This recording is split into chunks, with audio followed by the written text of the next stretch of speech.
You know that feeling, right? Stress. We all talk about it.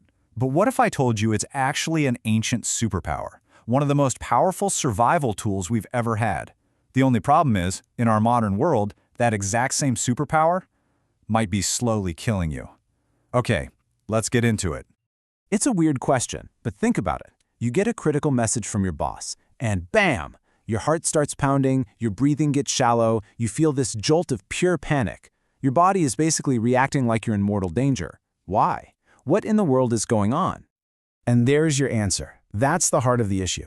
The system that evolved to save us from actual predators is now being triggered by deadlines, traffic, and social media notifications. We're using a powerful tool for the wrong job, and it's having some pretty serious consequences.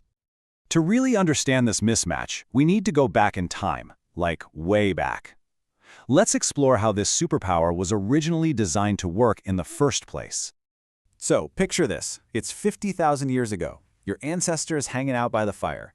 Suddenly, a massive predator lunges out of the darkness. There is absolutely no time to think. Their brain just screams threat, and in an instant, it unleashes the stress response. The superpower is officially awake. What's so fascinating is how organized this whole process is. First, the brain senses the tiger. Then, boom, the adrenal glands pump out adrenaline, kicking off that whole fight-or-flight mode. If the threat hangs around for a while, cortisol steps in to manage things for the long haul. And, this is crucial, once the danger is gone, the body shifts to rest and digest to recover. Adrenaline is basically like hitting the turbo button on your body. Your heart and lungs go into overdrive, flooding your muscles with oxygen and fuel. Your senses sharpen to a razor's edge, and pain just kind of fades into the background. You are primed for peak physical performance. It's an absolutely incredible biological transformation. So this is the legacy that's hardwired into your DNA, a brilliant, life-saving emergency program. But, well, the world of saber-toothed tigers is long gone, and that is exactly where our modern problems begin. This brings us to the curse of the modern world. Today, we're not fighting predators made of flesh and bone. We're fighting paper tigers.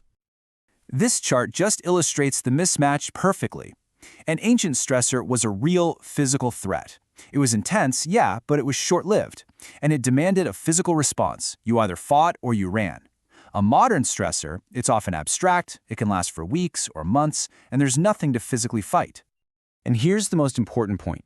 Your ancient brain cannot distinguish between these threats. To your nervous system, the fear you feel over a looming deadline is the same signal as the fear of a predator. It hits the same panic button and unleashes the same powerful chemical flood. And when that panic button is pressed over and over and over again with no real release, we start to pay a very high price. This is what we call chronic stress, and it is one of the most destructive conditions for us as humans. Your body was never designed to be in a constant state of emergency. When fight or flight never shuts off, every single system takes a hit. Your heart, your immune defenses, your digestion, they're all either suppressed or thrown into overdrive, and it leads to widespread damage. The long-term data is just staggering. Constantly overactivating your stress response massively increases your risk of the most serious diseases out there. Your blood vessels get damaged, your cells become less responsive to insulin, and your immune system gets weaker and weaker. And it's not just your body. Your brain literally rewires itself. It starts to prioritize fast, panicked reactions over slow, thoughtful analysis. Under chronic stress, you literally get worse at thinking clearly.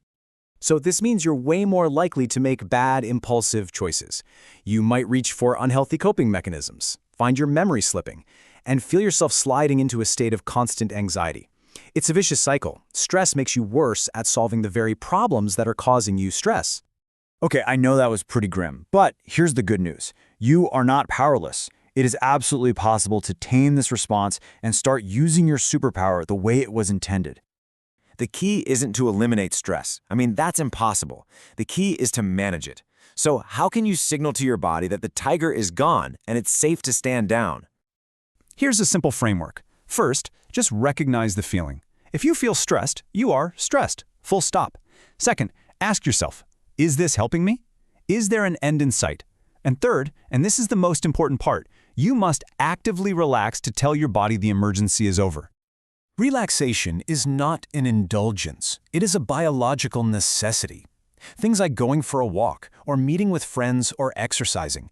These activities help complete the stress cycle and allow your body to finally switch back to that rest and digest mode. Of course, the single best way to deal with stress is to remove the thing that's causing it. This can be small, like unfollowing negative people online, or it can be big, like changing a toxic job or setting firm boundaries with people who drain you. But sometimes you can't just walk away from the problem. And when your brain is stuck in stress mode, you're not at your best for problem solving. In those moments, the most powerful thing you can possibly do is ask for help, from friends, from family, or from a professional. In the end, life will always throw challenges your way. That's just unavoidable. Stress is your body's response, your inherited superpower. So the real question is, now that you understand it, how are you going to manage it? How will you make sure it works for you and not against you?